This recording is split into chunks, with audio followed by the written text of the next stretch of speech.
Hello बच्चों, कैसे हैं आप? अच्छे हैं, वेरी गुड। तो देखिए बच्चों, आज हम आपके लिए एक नई क्लास लेके आए हैं। और जो क्लास हमारी वो ऑर्गेनाइजिंग ऑर्गेनाइजिंग की हमारी क्लास नंबर 6 है। और ये बहुत अच्छा टॉपिक है आज जो हम करने जा रहे हैं। आज हमारा टॉपिक है डेलीगेशन ऑफ अथॉरिटीज। तो आज हम करेंगे डेलीगेशन टॉपिक, जो कि इम्पोर्टेंट टॉपिक है, आपके एग्जाम पॉइंट ऑफ व्यू से भी इम्पोर्टेंट है। तो आप इसको प्लीज़ इसको ढंग से सुनिएगा, अच्छे से सुनिएगा और मेरे वीडियोज़ को केयरफुली देखिएगा। और दूसरे इसके नोट्स भी आप साथ साथ राइट डाउन करते रहिएगा ताकि आपके नोट्स भी प्रिपेयर होते रहें। मैं आपको हर क्लास में रिक्वेस्ट करता हूँ कि आप प्लीज़ अपने जो भी मैं बोर्ड पे लिखवाता हूँ आप उस साथ साथ नोट्स मेकिंग बनाते रहिए ताकि आपको आगे जाके कोई भी प्रॉब्लम ना हो। और मैं बेसिकली ईच एंड एवरी जो टॉपिक है हमारा बुक का वो सारे के सारे सभी कवर करता हूँ। तो आप नोट्स भी साथ साथ बनाते रहिए ताकि आपको बाद में भी प्रॉब्लम ना हो। तो आपके शॉर्ट नोट्स भी क्रिएट होते रहेंगे।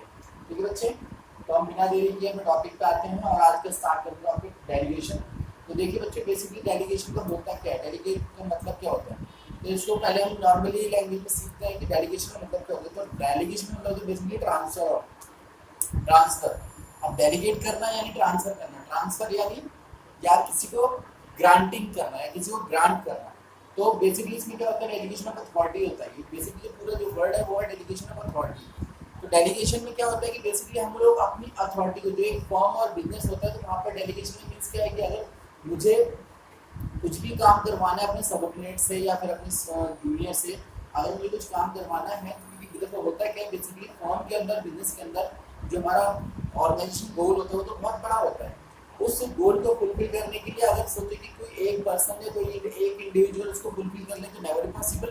तो उसको हम क्या करते हैं कि उसको जो पूरा जो हमारा गोल होता है, जो वर्क होता है, उसको क्या करते हैं डिवीजन ऑफ वर्क के अंदर उसको क्या करते हैं डिवाइड करते हैं। तो डिवाइड करते हैं तो हर एक एम्प्लॉय या हर एक जो वर्कर होता है या हर एक जो इंडिविजुअल्स होता है उनके पास उनके अकॉर्डिंग क्या हमें जॉब असाइन करनी पड़ती है, जॉब ट्रांसफर करनी पड़ती है। अब अगर किसी से हमें काम लेना है तो बेसिकली डेफिनेटली उसे हमें कुछ अथॉरिटीज भी देनी पड़ेंगी, जिसको हम बोलते हैं टॉप डेलीगेशन ऑफ अथॉरिटी। क्योंकि डेलीगेशन ऑफ अथॉरिटी जो होती है वो टॉप लेवल से नीचे की तरफ आती है, यानी जो सबसे ऊपर होगा उसके पास सबसे ज़्यादा अथॉरिटी होगी। जैसे हमने लास्ट क्लास में पढ़ा भी था कि जो हमारे ऑर्गेनाइजेशन के अंदर जो जॉब पोजीशन होते हैं उसके अकॉर्डिंग ही उनकी अथॉरिटी होती है। जो टॉप पे बैठा होगा उसके पास सबसे ज़्यादा अथॉरिटी होगी, जो उसके नीचे आएगा उसके पास कम होती जाएगी, जो उसके नीचे आएगा उसके पास कम होती जाएगी। यानी अगर इसको हम हायरार्की बेसिस पे देखें तो जो सबसे टॉप पे होगा उसके पास अथॉरिटी सबसे ज़्यादा होगी और जो सबसे उसके नीचे आता रहेगा उसके पास जो अथॉरिटी होगी वो क्या कम होती चली जाएगी। तो बेसिकली हमें जब भी किसी एम्प्लॉय को कोई भी काम असाइन करना होता है, यानी काम उसको देना होता है, तो उसके साथ साथ हमें क्या करना होता है, उसको कुछ अथॉरिटीज भी डेलीगेट करनी पड़ती हैं ताकि वो अपने काम को फुलफिल, यानी अपनी जो गोल जो उसको दिए गए, जो टारगेट दिए गए उसको वो इजिली पूरा कर सके। अगर आप उसको डेलीगेशन ऑफ अथॉरिटी में अगर उसको अथॉरिटी नहीं ट्रांसफर करेंगे, आप डेलीगेट नहीं करेंगे, उसे अथॉरिटी ग्रांटिंग नहीं करेंगे, तो वो अपने काम को पूरी तरह से अच्छे तरीके से नहीं कर पाएगा और आप उसको ब्लेम भी नहीं कर सकते कि आपने काम क्यों नहीं करा। बेसिकली जो डेलीगेशन ऑफ अथॉरिटी हो केवल अथॉरिटी ट्रांसफर नहीं होती, वहाँ पर कुछ चीज़ साथ में उसकी जाती है। जैसे वहाँ पर जब अथॉरिटी ट्रांसफर होती है तो अथॉरिटी जाती है, साथ में उसके साथ साथ रिस्पॉन्सिबिलिटी एंड अकाउंटेबिलिटी भी ट्रांसफर होती है। क्योंकि आपको ये इसका मतलब ये नहीं कि अगर आपने किसी को अथॉरिटी दे दी और आप वो किसी भी काम के रिस्पॉन्सिबल नहीं है, अगर काम नहीं हो पाता तो वो रिस्पॉन्सिबल रहेगा क्योंकि उसको आपने अथॉरिटी भी दी हुई है। समझ में आया बच्चों? अगर आप किसी को अथॉरिटी देते हो तो उसके साथ साथ उसको रिस्पॉन्सिबिलिटी भी देनी चाहिए और दोनों का जो रेशियो होना चाहिए वो सेम होना चाहिए। अगर आपने अथॉरिटी ज़्यादा दे दी, रिस्पॉन्सिबिलिटी कम दे दी, तो वो मे भी हो सकता है कि अपनी पावर्स का, अपनी अथॉरिटी का मिसयूज भी कर सकता है क्योंकि उसके पास राइट्स ज़्यादा पहुँच गए। और अगर आपने उसको रिस्पॉन्सिबिलिटी ज़्यादा दे दी और अथॉरिटी कम दी है, देन वो भी हो सकता है कि वो अपने काम को अच्छे तरीके से ना कर पाए, वो इफेक्टिवली काम को और एफिशिएंटली तरीके से ना कर पाए। तो वहाँ पर भी आप उसको ब्लेम नहीं कर सकते। तो जो भी आप अथॉरिटी जो ट्रांसफर करते हो उसको डेलीगेट करते हो, वो should be a proper proportion, यानी उसका जो प्रोपोर्शन होना चाहिए वो प्रॉपर होना चाहिए, ना कम ना ज़्यादा। जितना उसको जॉब असाइन किया गया है उसी के अकॉर्डिंग उसको अथॉरिटी भी देनी चाहिए। देन उसके पास हमेशा वो अकाउंटेबल भी रहेगा। ऐसा नहीं है कि अगर काम उसका प्रॉपर तरीके से नहीं हुआ तो अकाउंटेबिलिटी नहीं रहेगी। और accountability never be transfer, accountability कभी ट्रांसफर नहीं होती। Responsibility can be transfer but accountability हमेशा आपके पास रहेगी। सपोज दैट कि आपने किसी मैनेजर, आपके सुपीरियर ने आपको कोई भी जॉब असाइन किया और आपने उसको अपने सबऑर्डिनेट से काम जॉब असाइन कर दिया, तो आप हमेशा अकाउंटेबल अपने सीनियर के रहेंगे। आप कि आपकी जो अकाउंटेबिलिटी वो कभी भी ट्रांसफर नहीं हो सकती है। तो बेसिकली जब हम कोई भी डेलीगेशन ऑफ अथॉरिटी करते हैं तो वहाँ पे तीन चीज़ें हमेशा चलती हैं, अथॉरिटी, रिस्पॉन्सिबिलिटी एंड अकाउंटेबिलिटी। इसको हम और अच्छी तरीके से सीखेंगे। तो देखिए बच्चे, सबसे पहले हम टेक्निकल लैंग्वेज में सीखते हैं कि what is the delegation, delegation क्या होता है। तो देखिए बच्चे, यहाँ पे मैंने उसकी डेफिनेशन लिखी हुई है। Delegation of authority means the granting of authority to subordinates to operate within the prescribed limit. मैं दोबारा रिपीट कर रहा हूँ। Delegation of authority means the granting of authority to subordinates to operate within the prescribed limit. यानी इसका मतलब क्या है कि डेलीगेशन ऑफ अथॉरिटी का मतलब क्या है कि ग्रांटिंग ऑफ अथॉरिटी, यानी आपने किसी को कुछ अथॉरिटी ग्रांट की, यानी ट्रांसफर की, यानी इसको दी to operate within the prescribed limit, यानी आपने अथॉरिटी के साथ साथ उसको उसकी लिमिट्स भी बता दी है कि आपके पास इतनी ही अथॉरिटी है, आप इससे ज़्यादा, इस लिमिट से ज़्यादा, इस बाउंड्री से ज़्यादा बाहर नहीं जा सकते। तो बेसिकली इसको क्या बोलते हैं, डेलीगेशन ऑफ अथॉरिटी। अब डेलीगेशन ऑफ अथॉरिटी के हमारे कुछ प्रिंसिपल्स भी होते हैं जो हमें फॉलो करने होते हैं, बिकॉज की प्रिंसिपल अगर नहीं होंगे तो इसके मिसयूज होने के चांसेस रहते हैं। तो डेलीगेशन के जो हमारे प्रिंसिपल्स हैं वो देखिए हमारे क्या क्या होते हैं। नंबर एक हमारा जो प्रिंसिपल होता है वो होता है, for effective delegation the authority granted must be commensurates with the assigned responsibility, with the assigned responsibility। मैं दोबारा रिपीट कर रहा हूँ। For effective delegation, the authority granted must be commensurate with the assigned responsibility।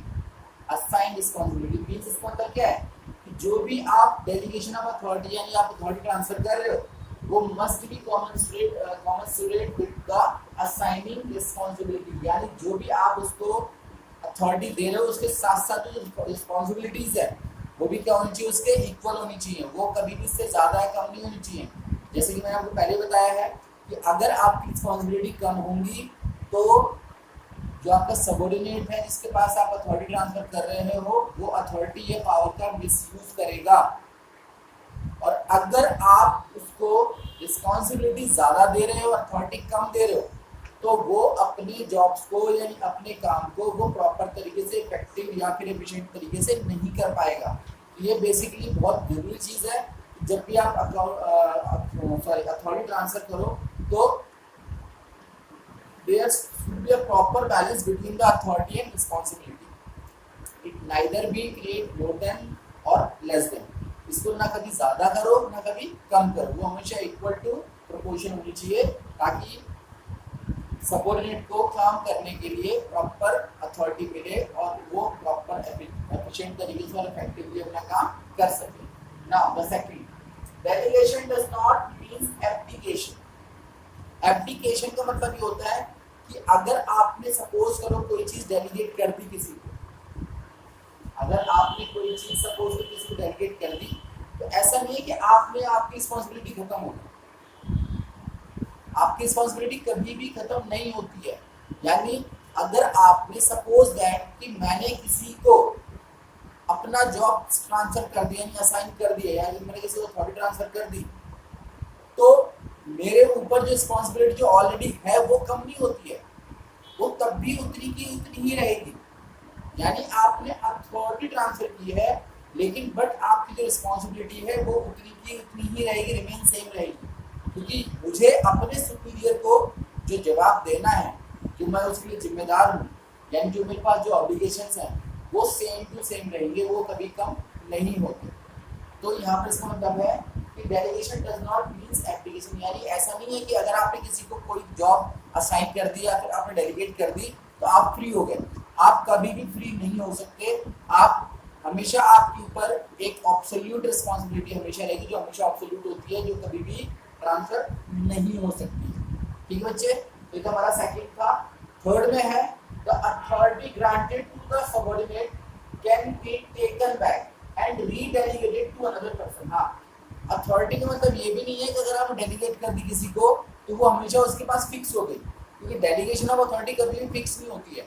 अगर आपने suppose that किसी employ को या फिर किसी सबऑर्डिनेट को आपने अथॉरिटी ट्रांसफर की और वो प्रॉपर तरीके से उसको मैनेज नहीं कर पा रहा है, वो उसको प्रॉपर तरीके हैंडल नहीं कर पा रहा है, वो काम नहीं कर पा रहा है, उससे आपको रिजल्ट नहीं दे पा रहा है, तो आप उससे अथॉरिटी टेकन बैक यानी वापस भी ले सकते हैं और वो किसी और रिस्पॉन्सिबल बंदे को या रिस्पॉन्सिबल एम्प्लॉय को आप ट्रांसफर कर सकते हैं।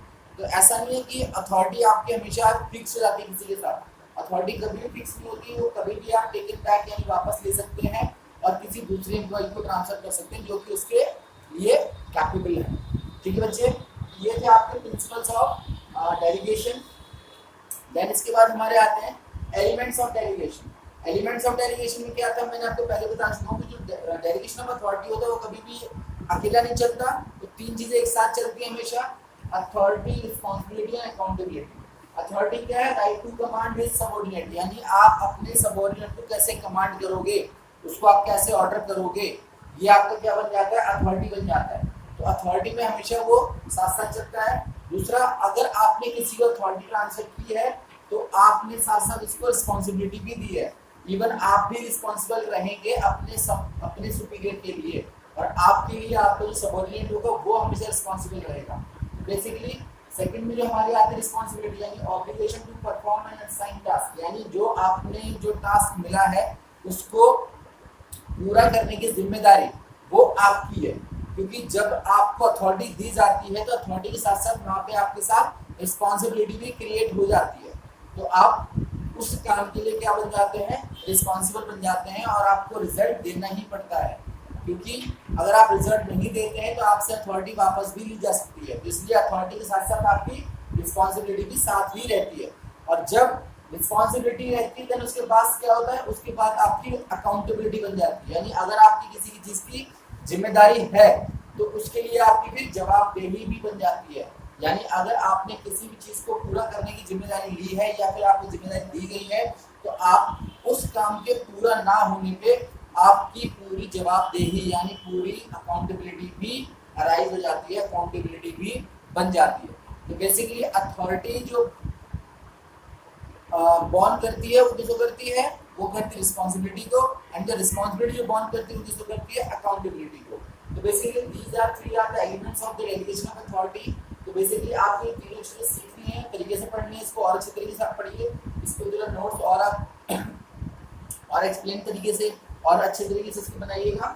ये मैंने आपको ओवरऑल इसका टॉपिक का आपको बता दिया है और उम्मीद करता हूँ आपकी चीज़ें समझ में आ गई होंगी, और इसके आप नोट्स भी बना सकते हैं अच्छे तरीके से अपनी बुक के थ्रू। और बेसिकली हमने इसको पूरा कवर करी है, बट स्टिल अगर आपको थोड़ा सा जरूरत होती है तो आप इसको थोड़ा सा और अच्छे तरीके से और एक्सप्लेन करके इसको आप इसके नोट्स बना सकते हैं अपनी बुक के थ्रू। बाकी इसको आप वीडियो बार बार देखिएगा ताकि आपकी कॉन्सेप्चुअल क्लैरिटी हो जाए और आपके इसके डेरिवेशन के प्रॉपर चीज़ें सारी की सारी आपकी क्लियर हो जाए, डेरिवेशन की मीनिंग, प्रिंसिपल्स एंड इसके एलिमेंट्स ऑफ डेरिवेशन। अगली क्लास में और एक नया टॉपिक ले लेंगे डेरिवेशन के ऊपर ही। तब तक के लिए आप इस टॉपिक को और अच्छे से कीजिए, हेल्दी रहिए एंड इसी तरीके से पढ़ते रहिए। आपको अगर मेरा चैनल अच्छा लगता है तो प्लीज़ बच्चे मेरे चैनल को आप सब्सक्राइब कीजिए, लाइक कीजिए, कमेंट कीजिए और इसको अपने फ्रेंड सर्कल में भी इसको क्या कीजिए, प्रमोट कीजिए ताकि वो भी मेरे वीडियोज़ के बेनिफिट्स ले सकें। मिल रहे हैं बच्चों, bye, take care and have a nice day. Thank you so much.